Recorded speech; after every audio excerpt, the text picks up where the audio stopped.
Hi guys, welcome back to another episode of OSCE Talk. Today we're going to be covering ophthalmology history. We're just going to take you through a good structure of how to take a eye history with some good teaching at the end by Matthew.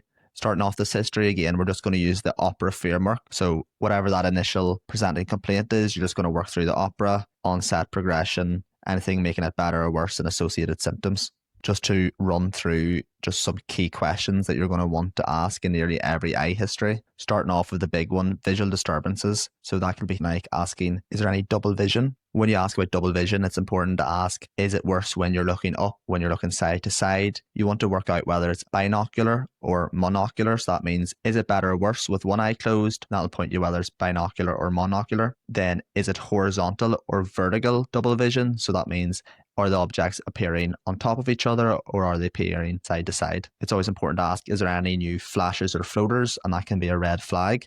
It is typical, most people will have some floaters, but flashes around the side of the backs of the eye aren't normal. And if someone has noticed that they've got a lot of new floaters, that's going to be something that you're going to want to investigate. In terms of visual loss, you want to determine the pattern of loss. Is that central or is that peripheral vision loss? And Matthew's going to sort of talk you through at the end about what all that would mean and the most likely diagnosis, if it's a central loss of vision or a peripheral loss of vision. Other things that come under visual disturbances is halos around lights, pointing you towards something like glaucoma. Another symptom that can be important to ask about, or that people might describe, is that sort of phenomenon of it feels like a curtain is coming down over their eyes, and that can sort of point you in the direction of like a retinal detachment. Other symptoms you might want to ask is your eye sore? Is your eye sore on movement, or is there any pain in and around the eye? Is there any discharge from the eye, particularly in the mornings? Is there a gritty or itchy sensation of the eyes? And is there any swelling and tenderness that might point you in direction of infection?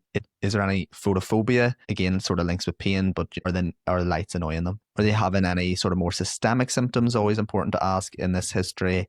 Are they having a headache, any nausea, vomiting, any temperature? Also importantly, has there been any trauma to the eye or trauma to the back of the head? Were they playing sport? Did they get a knock in the head? Sometimes people will present after trauma, such as a punch, and that's always important to ask about. Some people might include this as part of their past medical history, but I think it's important to do before that because it's a very important part of an ophthalmology history. But you want to ask about, do they have any history of wearing glasses or contact lenses? Just because when it comes to the examination, it's important to know whether they normally wear glasses. Again, it's important to know that sort of there's been a change in the vision, how they start wearing glasses and the vision has changed and the glasses are no longer right. And then in terms of contact lenses, it's actually a very big source of infection. People sometimes don't have the best hygiene with their contact lenses. Some people forget to take them out and leave them in, and that can be a big cause of infection and scarring of the eyes.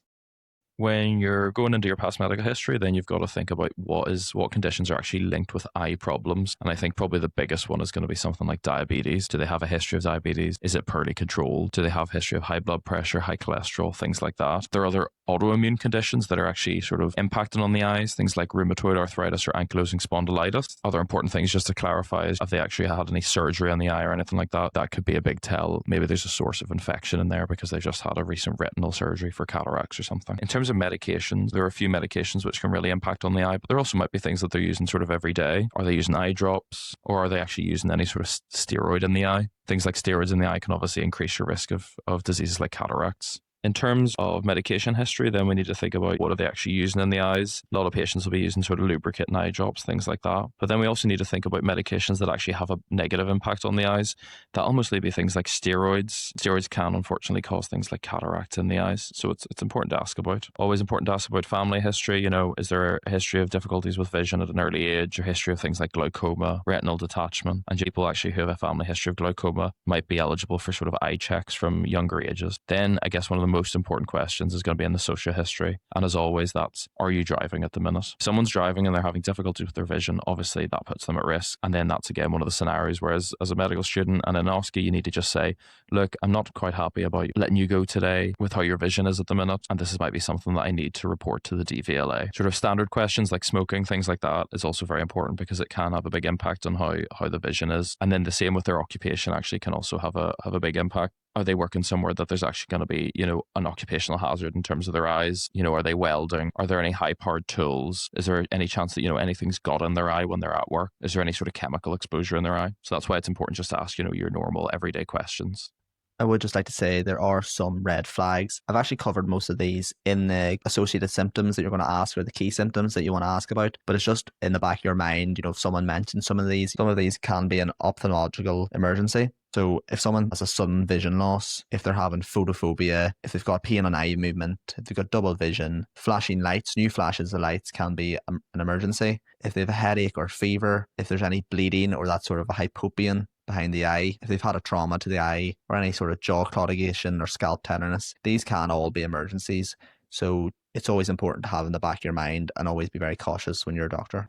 And in terms of taking that history, Matthew's going to take us through some key conditions just to have in the back of your head that you can correlate when people are mentioning some of these symptoms. A lot of these conditions are very classical and they present very classically. So Matthew's going to sort of take us through some of those key symptoms, and whenever people are mentioning those symptoms, what kind of conditions you should be thinking about. So when we see a patient with a visual disturbance, I think there's a number of ways you can break it down, but it's always good to have a few differentials when you actually see the problem or in the history you listen to the problem. So the first thing to think about is, if it's someone with like a gradual loss of vision, well, there's only a list of a few things that can actually be going on. So for gradual loss of vision, we might be thinking about, is it macular degeneration? And that's just where sort of the middle of the vision starts to go. So if someone's saying they have difficulty seeing things, reading things, that's probably a central macular problem. If it's more sort of the peripheral vision, then we could be thinking about more sort of a progressive open angle glaucoma. If they have a background of sort of diabetic disease, then we might be thinking, is it poorly controlled diabetes causing their gradual loss of vision? And is this diabetic eye disease? And then also just in all cases, we can think, actually, is this something else? Is this cataracts causing it? And again, this will be what you'll see on examination, and then also having to look into the back of the eye. Then thinking about maybe it's actually a sudden loss of vision. Well, then we need to think, is there sort of retinal vein or artery occlusion? And that's going to be in your vasculopath patients. So that's patients who have high cholesterol, high blood pressure, smokers. They might have those things. Sudden loss of vision, and that's going to be painless. Same for retinal detachment, that's going to be a painless loss of vision. It's often described as a curtain coming down across the vision. And again, whenever you actually have a look in the back of the eye, you'll see that retina actually detaching. Then this is a sudden loss of vision caused, but it's actually very painful. That'll be temporal arteritis, usually unilateral on one side, people with jaw claudication, pain on the forehead, and then sudden loss of vision in that eye. And that's very serious and actually is a medical emergency. Then if we saw a patient actually who's got a red eye, we'll be thinking, is the cause an acute glaucoma? And again, that's going to be loss of the outer part of the eye. The eye's going to be quite hard and swollen, and it's going to be a painful red eye. If you see a patient with sort of a red eye, whether that's painful or painless, then there's a few different things we could think could be causing it. Very painful, sudden onset red eye with difficulty seeing. That could be an acute closure angle glaucoma. That'll be sort of a hard red eye. Their vision around the outside will go, and again, it's another medical emergency. Then we might be thinking, is there an element of actually infection underlying this? Have they recently had some kind of surgery onto the eye? That could be something like endophthalmitis, and that often presents with a hypopyon in the front of the eye. Other things that can cause sort of red eye can be quite benign. So that could be something like episcleritis, which is just sort of an irritation of the outer part of the eye, and that'll not be painful. Or it could be something a little more serious, like a scleritis or an anterior uveitis. Again, there could be other aspects of infection causing it. Is there a cellulitis actually in the eye? And again, that's another very serious cause of a red eye.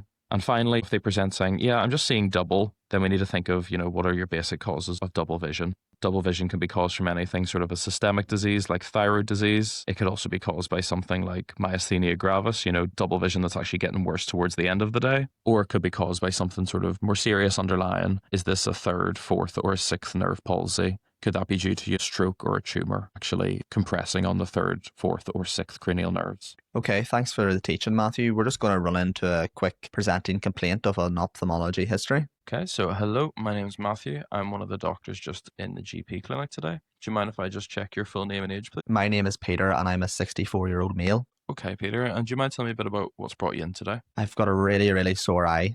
Okay, I'm really sorry to hear that, Peter. Can you tell me a bit more about the eye? Yeah, it woke me up from my sleep and it's extremely painful and my vision's gone blurry. Peter, and which eye is it? It's my right eye. I'm very worried. And when did that start?